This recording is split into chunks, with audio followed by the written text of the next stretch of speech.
नुकतीच दिवाळी होऊन गेले आणि खूप सारी साफसफाई करून झाली. त्यानंतर खूप सारा फराळ बनवला, फराळ खाल्ला. थोडासा तरी शरीरावर परिणाम होतोच त्याचा. पहिली गोष्ट तर लोक हे एक्सेप्टच करायला तयार नसतात की झाला आहे काहीतरी फरक. एक छोटं उदाहरण बघू आपण. समजा आपल्याला बाजारातून एक फेरी मारायची, चालत फेरी मारायची. जातो आणि आपण एक फेरी मारून चालत येतो. एक 5 मिनटं 10 मिनटं ते चालत आलो आपण.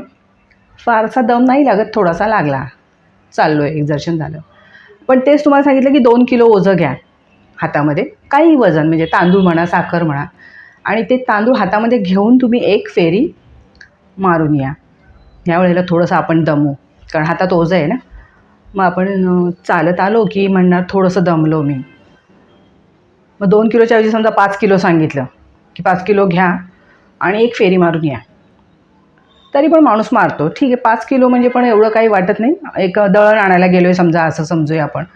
पण तेच अंतर चालायला 5 किलो घेऊन चालताना थोडा दमछाक होतो आपला. मग आलो समजा फिरून आपण.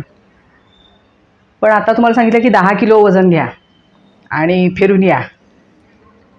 तुम्हाला कळलं असेल मी काय म्हणते ते. हे आम्हाला शिकवताना उदाहरण दिलेलं असतं की तुम्हाला पहिलं कळलं पाहिजे की माझं वजन वाढलं आहे खरोखर. तर ते 10 किलो वजन घेऊन जेव्हा आपण फिरून येतो ना, खूप दमतो आपण. 10 किलो वजन उचलायला तयारी नसते, आपल्या शरीराची पण तयारी नसते. हे होतं शरीराच्या बाबतीत. जेव्हा 1 किलो वजन वाढतं ना, तेव्हा आपल्याला काही एवढं जाणवत नाही. ठीक आहे, शरीर पण ते करतं, एक्सेप्ट, चालतं. एक थोडासा कणभर फरक पडतो शरीरावर. 2 किलो वाढतं तेव्हा थोडा फरक जास्त पडतो. कपडे गच्च व्हायला लागतात आणि मग ते उसवा-उसवीचं काम चालू होतं. आणि मग ते हळूहळू 1 किलो 2 किलो हळूहळू दरवर्षी, असं काही एका वर्षात 10 किलो वजन नाही वाढत ना एकदम, थोडं थोडं वाढतं. ह्या वर्षी 2 किलो वाढलं, पुढच्या वर्षी म्हणजे ह्या वर्षीच्या दिवाळीत 1 किलो, पुढच्या वर्षीच्या दिवाळीत 1 किलो, असं करून करून एक 2-4 वर्षामध्ये आपण 10 किलो जास्त होऊन जातो. महिलांच्या बाबतीत डिलेवरी आली म्हणजे तर एक मोठाच तो वजनामध्ये फरक पडतो. 2 जर बाळंतपणं झाली तर मग आणखीन जास्त. आणि मग ते खूप आपल्याला ते जाणवायला खूप वेळ लागतो. जेव्हा तुम्ही 10 किलो जास्तचे क्रॉस करता ना, तेव्हा शरीरावर मग त्याचा खूप ताण येतो. म्हणून जेव्हा सुरुवातच आहे ना, बाबा एक सण झाला की आपण आपलंच निरीक्षण करायचं की काय बदल झाला आहे. आपण आधीच्या, म्हणून मी मागच्या व्हिडिओमध्ये सांगितलं होतं की ह्या सणाला शिवलेलं ब्लाऊज आपल्याला पुढच्या सणाला होत नाही. म्हणजे हे महिलांच्या बाबतीत, पुरुषांच्या बाबतीतसुद्धा कपड्यांचा असतं. पण ब्लाऊज हे असं आहे ना की तुम्हाला परफेक्ट कळतं की आपल्याला कुठे गच्च होतं आहे आणि होत नाही आहे. जुनं ब्लाऊज होतच नाही. सो तुम्ही त्याच वर्षी जर हा प्रयत्न केलात ना की मी माझा आधीचं शिवलेलं आहे त्याच्यामध्ये फिट होण्याचा प्रयत्न करेन. एका ताईने कमेंट केले की उसवून घाला. त्यांचं काय ऐकताय? उसवून घालतो ना, मग ते वाढत वाढत जातं. उसवून तर घालतोच, शिवलेला कपडा आपण टाकून नाही देणार. पण उसवण्यापेक्षा असा प्रयत्न केला तर की आपण थोडंसं जे वाढलेलं आहे ना, ते आत्ताच थोडंसं वाढलेलं आहे, ते आत्ताच थोडंसंच कमी करूया. त्यासाठी काय करता येईल, छोट्या छोट्या गोष्टी आहेत त्या बघूया आपण. पहिली गोष्ट तर ना, वाढलं आहे हे एक्सेप्ट करा की बाबा खरोखर वाढलं आहे. त्यासाठी असा एखादा कपडा घालून बघा की मला तो आधी होत होता, आत्ता होत नाही आहे, म्हणजे नक्की वाढलं आहे.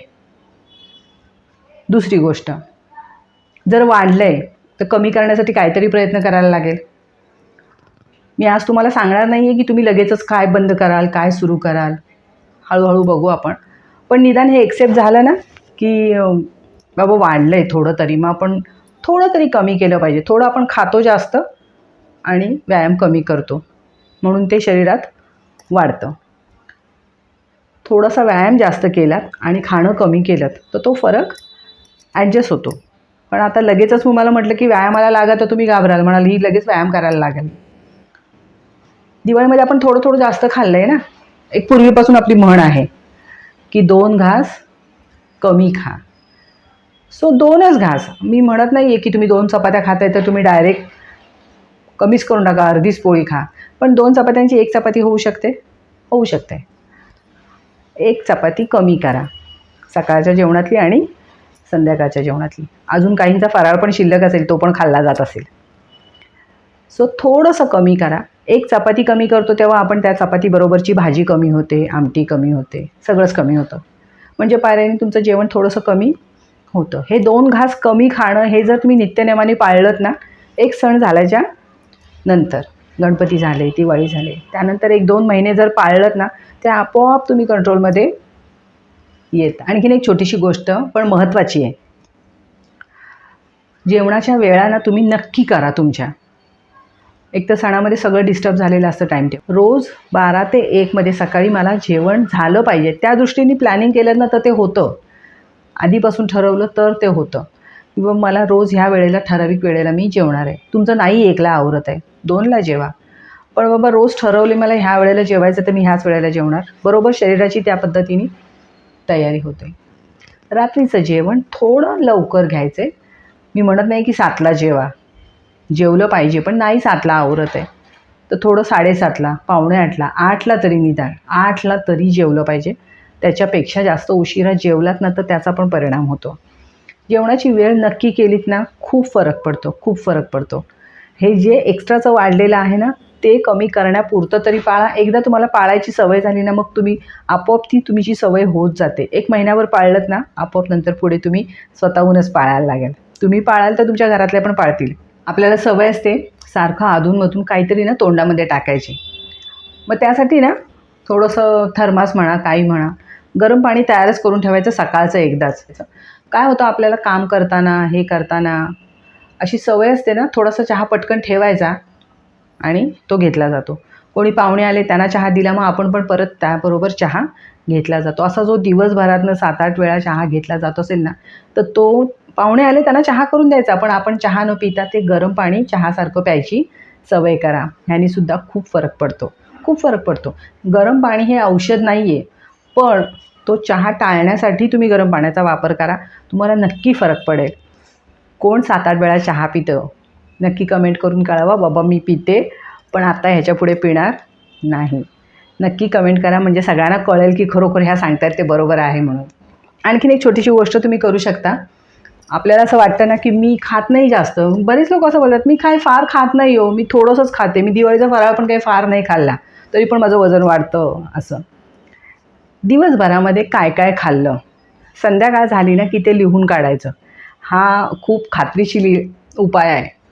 आपण लिहायला बसतो ना तर आपल्यालाच वाटतं की अरे बापरे मी दिवसभरामध्ये एवढे वेळा एवढं खाल्लं.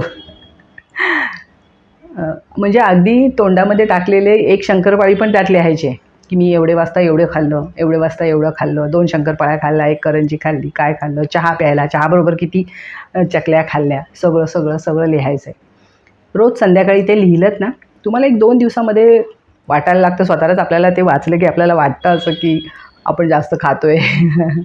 आणि मग जे म्हणतात ना की आम्ही खूप कमी खातो. कमी खातो म्हणजे काय, मग ते आधीचं खाल्लेलं असतं. मग जेवणाची वेळ आल्यावर जेवणामध्ये कमी खाल्लं जातं ना. जेवणाच्या आधीसुद्धा जर कोणी आलं तर आपण त्याच्याबरोबर पण फराळाला ते बसतात तर आपण खातो. मग जेवण कमीच खाल्लं जातं. सो लिहून काढा. ह्या गोष्टी आहेत ना आम्हाला शिकवताना जेव्हा आमचं चालू होताना अभ्यास तेव्हा सांगितलेलं आहे की तुम्ही स्वतः पहिलं ते जेव्हा कराल तेव्हा तुम्ही समोरच्याला सांगाल ना की बाबा काय करायचं आहे. तर तुम्हालाच माहीत नाही तर तुम्ही समोरच्या माणसाला काय सांगणार. त्यासाठी लिहून काढण्याने खूप फरक पडतो की आपण काय खाल्लं आज दिवसभरामध्ये, किती वेळ लागणार आहे. 1-2-5 मिनटाचं काम आहे हे, पण ते 1 दिवस लिहिलं ना तुम्ही, दुसऱ्या दिवशी तुम्ही तोंडात टाकायच्या आधी तुम्हाला आठवेल की मला हे लिहायचं आहे संध्याकाळी. त्यामुळे आपोआप ते कमी होतं. करून बघा प्रयोग थोडे दिवसासाठी. एकदा की नक्की केलं की बाबा खरोखर थोडंसं वजन माझं वाढलं आहे, मला तर ते कमी करायचं आहे, तर अगदी थोडे दिवसासाठी म्हणून सुरुवात करा. कुठलंही पॅकेटची वस्तू खायची नाही. पॅकेटचे चिप्स, कुरकुरे, उपवासाचा चिवडा तो पण पॅकेटमध्ये येतो. काही मॅगी, पास्ता सगळं. आता काही लहान मुलंच खातात असं नाही, मोठी माणसंसुद्धा खातात त्यांच्याबरोबर. जे घरात शिजलं आहे ना तेच खायचं. हे कटाक्षाने जर पाळलंत ना तुम्ही खूप फरक पडतो. पॅकेट कुठलंही फोडायचंच नाही. जे पॅकेटमध्ये येतं ते आपल्यासाठी नाही आहे. ही एक गोष्ट ध्यानात ठेवलीत ना वजन कमी होण्याच्या दृष्टीने तुमची जर्नी चालू झाली म्हणून समजा. कोणतंही वस्तू, बिस्किट, चहाबरोबर खाल्लं जाणारं बिस्किट, मग ते अगदी मैद्याचा असो, गव्हाचा असो, खूप हेल्दी असो, ह्याच्यामध्ये खूप फायबर आहे वगैरे सगळं सगळं लिहिलेलं असतं. नाही म्हणजे नाही, नाही खायचं.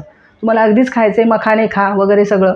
बाकीचं काहीतरी जे तुम्ही पर्याय शोधा त्याच्यामध्ये. पण जे बाहेरून येतं फरसाण, बाहेरून येतं, बंद करा पूर्ण. पॅकेट फोडून खायची कोणतीही वस्तू खायची नाही. हे जरी तुम्ही पाळलंत ना तरीसुद्धा खूप फरक पडणार आहे. तुमचा वजनाचा काटा हळूहळू कमी यायला नक्की मदत होणार आहे आणि ह्याने तुम्हाला जास्त ताण पण येत नाही. कारण जे नॉर्मल जे रोजचं घरामध्ये बनतं आहे ते सगळं तर आपण खातोयच. फक्त बाहेरचं आणि जंक फूड बंद. जे वस्तू बाहेरून येणारी आहे, जे आपल्याला पॅकेटमधून येते, जे पार्सल आपण आणतो, सगळं टोटली बंद. आता ह्याच्यामध्ये बाहेर न येणारं म्हणून तुमचं पनीर पण बंद होईल आणि तुमचं दूध पण बंद होईल. अगदी ज्यांना जमेल त्यांनीच करा, पण मी हे स्वतः पाळते. दुधाचा चहा जेव्हा तुम्ही पिता ना तेव्हा ती ॲसिडिटी होते. मी कोरा चहा पिते सकाळचा, संध्याकाळी मी एकदा दुधाचा चहा पिते. खरोखर सांगते तुम्हाला, कोरा चहा प्यायलात ना तुमची ॲसिडिटी खूप कमी होईल. जी खूप लोकांना सवय आहे ना संध्याकाळी खूप ॲसिडिटी होते, मग ते चहाबरोबर आणखीन काहीतरी खाल्लं जातं. दुधाचा चहा बंद केलात ना, कोरा चहा प्यायला तुम्ही सुरुवात केलीत, खूप फरक पडतो. त्या चहाबरोबर काहीतरी बुडवून खायची जी सवय असते ना ती पूर्ण बंद होईल तुमची. कोरा चहा प्यायचा, मस्त आलं बिलं सगळं टाकायचं.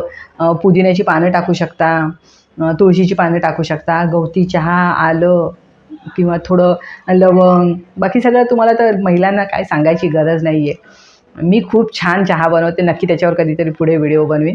कोरा चहा बनवते पण तोच पण एकदम छान पद्धतीने आलं विलं किसून मस्तपैकी घालते त्याच्यामध्ये. इतका छान होतो ना, तो प्यायची सुरुवात करा. खूप फरक पडतो. का आपण काय करतो मस्तपैकी दुधाचा चहा कपभर असा आणि मग त्याच्यामध्ये बुडवून जे खाल्लं जातं त्याच्यामुळे एका जेवणाची भर त्या चहामध्येच होऊन जाते. दुधाचा चहा बंद केलात खूप फरक पडेल आणि अगदीच नाहीच राहत म्हणजे तलपच येते ना चहाची, मग कोरा चहा प्यायचा. आणि तो तशी सवय लागली ना तुम्हाला प्यायची, आठवण पण येणार नाही तुम्हाला. सुरुवातीला जड जाईल. मी म्हणत नाही की पूर्ण चहा बंद करा, कारण मी स्वतः पण घेते चहा. मला पण किती सगळं बंद करून काय करणार, थोडंसं तरी आपल्या मनासारखं आपल्याला पाहिजे खायला, म्हणून प्यायचं, पण दुधाचा चहा नाही. तर सगळ्यात महत्त्वाची गोष्ट व्यायाम. व्यायामाला पर्याय नाही. जर वजन कमी करायचं व्यायाम करायलाच पाहिजे. काही महिला असं म्हणतात ना, मी खूप काम करते. खूपच येतात अशा कमेंट्स पण येतात की मी खूप काम करते, मग मी दमते, मग मी कसं काय काम करणार, एवढं सगळं काम केल्यावर एवढं दमायला होतो, त्यातच माझा व्यायाम होतो.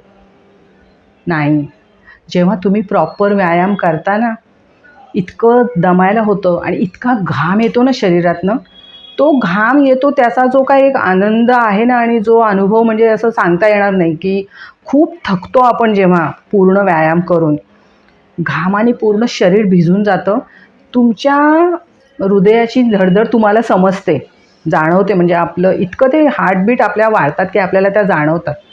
इतका व्यायाम अर्धा तासाचा, 15 मिनिटाचा, ज्याला जसा झेपेल तसा. मी म्हणत नाही की सगळ्यांनीच करा तसं म्हणून. तुम्ही कुठल्याही मार्गदर्शनाखालीच करा कोणाच्या पण तो रोज झाला पाहिजे. तुम्हाला नाही जमत आहे, क्लासला नाही जायला योगाच्या जमत आहे, जिमला जायला नाही जमत आहे, चालायला जा. थोडं चालणं फास्ट केलं तरीसुद्धा फरक पडतो. पण तो फक्त व्यायाम म्हणून एक अर्धा तासाचा व्यायाम. योगाच्या क्लासला गेल्यात सगळ्यात उत्तम, सगळ्यात उत्तम. योगा हा परिपूर्ण व्यायाम आहे. तुमचं त्याच्यामध्ये प्राणायाम पण केला जातो आणि शरीराचं पण काम केलं जातं. त्याने तुमचं मन स्थिर व्हायला मदत होते. ज्यांना शक्य आहे त्यांनी, आता हल्ली तर इतके सगळे क्लासेस असे फ्रीचे सुद्धा चालू आहेत. आमच्या तिथे तर खूप असतात चालू. आणि ज्येष्ठ नागरिकांसाठी तर खूप क्लब आहेत असे जे फ्रीमध्ये घेतलं जातं. तुमच्या जवळपास नक्की असणार, चौकशी करा. शोधलत ना तर तुम्हाला नक्की सापडणार. दिवसभरामधनं तेवढा केलेला व्यायाम तुम्हाला पूर्ण दिवसासाठी पुरेसा असतो. एक अर्धा तास, 15 मिनटं, 45 मिनटं, पण तो रोज झालाच पाहिजे.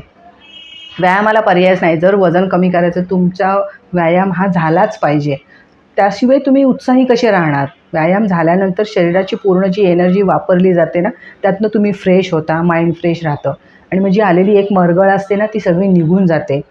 निश्चय केलात ना तर मग त्या मार्गाने चालायची सुरुवात करताना ह्या सगळ्या गोष्टी तुम्हाला केल्याच पाहिजेत.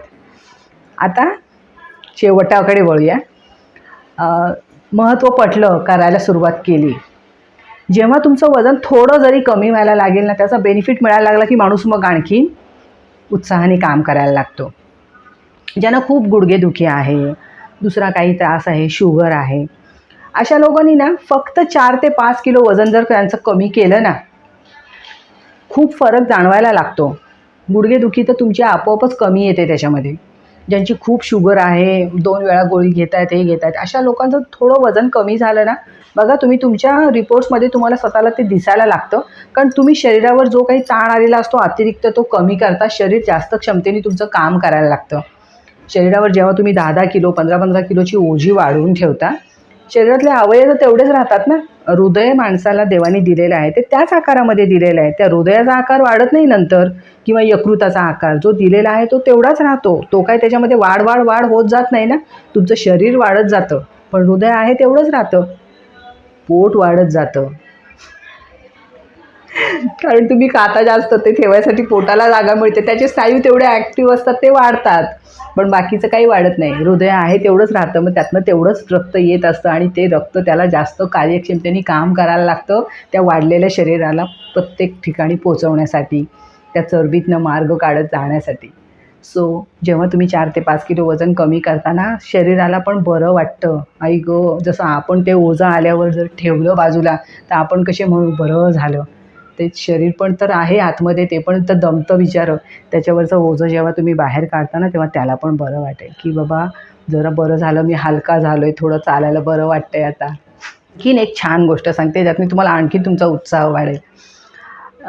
कधी विचार केलात का की आपण समजा आज गुलाबजाम खाल्ले आणि रबडी खाल्ली किंवा व्हेज पुलाव खाल्ला, खूप सगळं आवडीचं खाल्लं, किंवा आपण आज एकदम डाएटचं अन्न खाल्लं, अगदी नाचणीची भाकरी, एखादं कडधान्य, मेथीची भाजी, असं जेवण घेतलं.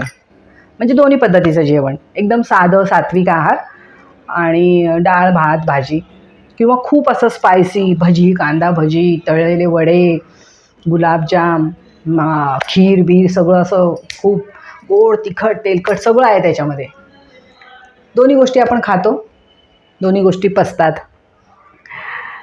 दुसऱ्या दिवशी सकाळी जेव्हा बाहेर पडतं तेव्हा तुम्ही फरक करू शकता का हो, की काय बाहेर पडलं, यात गुलाबजाम बाहेर पडले का पनीर बाहेर पडलं खाल्लेलं, का भजी बाहेर पडली. आता तुम्ही म्हणाल हे काय बोलताय तुम्ही. हा विचार करा, खरोखर हा विचार करा. जेव्हा तुम्ही हेल्दी फूड खाता तेव्हा त्याचं रूपांतर पण कशात होतं, आणि जेव्हा तुम्ही खूप स्पायसी खाता, खूप तळलेलं खाता, त्या सगळ्याचं पण पचन होतं. जे काय व्हायचं तेच होणार ना, दोन्हींचं पण पचन होऊन शेवट त्याचा जो होणार आहे तो सकाळी जेव्हा तुम्ही संडासला जाता तेव्हा जे बाहेर पडतं तेच होणार आहे. कितीही तुम्ही महागातलं खा, तुम्ही सोनं खा. ऐकायला थोडं हे वाटेल, फक्त तुम्ही ते अति सगळं खाल्ल्यानंतर शरीराला जो त्रास होतो ते पचवण्यासाठी, सोपं नसतं ते पचवायला. पनीर वगैरे सगळं खूप तेलकट तिखट भजी जेव्हा आपण ती खातो तेव्हा जिभेला चांगली लागते खायला, पण ती जेव्हा पचवायला शरीराला इतका त्रास होतो ना ते सगळं पचवेपर्यंत, आणि मग ते तुम्हाला स्वतःलाच समजतं, दुसऱ्या दिवशी पण समजतं सकाळचं, आणि रात्री झोपताना पण ते सगळं वर येतं, घशाशी येतं सगळं. मग लोक सांगतात अहो खूप ॲसिडिटी झाली, ढेकर येत आहेत, जळजळतं इथे, काय करू, डोकं दुखतं दुसऱ्या दिवशी, पित्त होतं. हे सगळं सगळं खा तुम्ही. मी म्हणत नाही की तुम्ही हे खायचं बंद करा, ते खायचं बंद करा, आजचा विषय तो नाही आहे. पण थोडं विचार करून खा की जे खाणार आहोत ना त्याचा परिणाम काय होणार आहे आणि त्याचं मला स्वतःला किती त्रास होणार आहे. जेव्हा तुम्ही तरुण असता, 30-35पर्यंत असता, तोपर्यंत हे सगळं चालतं, त्याचा शरीरावर परिणाम होत नाही, कारण पचवतं शरीर सगळं, पण वजन वाढतं. पण जेव्हा तुम्ही 35 नंतर जाता, 40 नंतर जाता, जर 50 असेल तुमची, तर मग तर तुम्हाला खूपच विचार करूनच खायची गोष्ट आहे, गरज आहे की हे खातोय ह्याचा परिणाम शरीरावर काय होणार आहे. रात्रीचं जेवण खूप लवकर घेण्याचा प्रयत्न करा, थोडं कमी खा रात्रीचं. ज्यांची 40 होऊन गेलेली आहे त्यांनी रात्रीचं जेवण कमीच घेतलं पाहिजे, थोडं कमी, कारण ते पचायला खरंच जड जातं रात्रीचं जेवण. बऱ्याच गोष्टी सांगितल्यात, त्यातल्या जेवढ्या जमतील तेवढ्या अंमलात आणायचा प्रयत्न करा. नक्की कमेंट करून कळवा कसा वाटला व्हिडिओ ते. पुढे कुठल्या विषयावर व्हिडिओ बनवू ते पण नक्की कमेंट करून कळवा. भेटूया पुन्हा एकदा. तोपर्यंत धन्यवाद.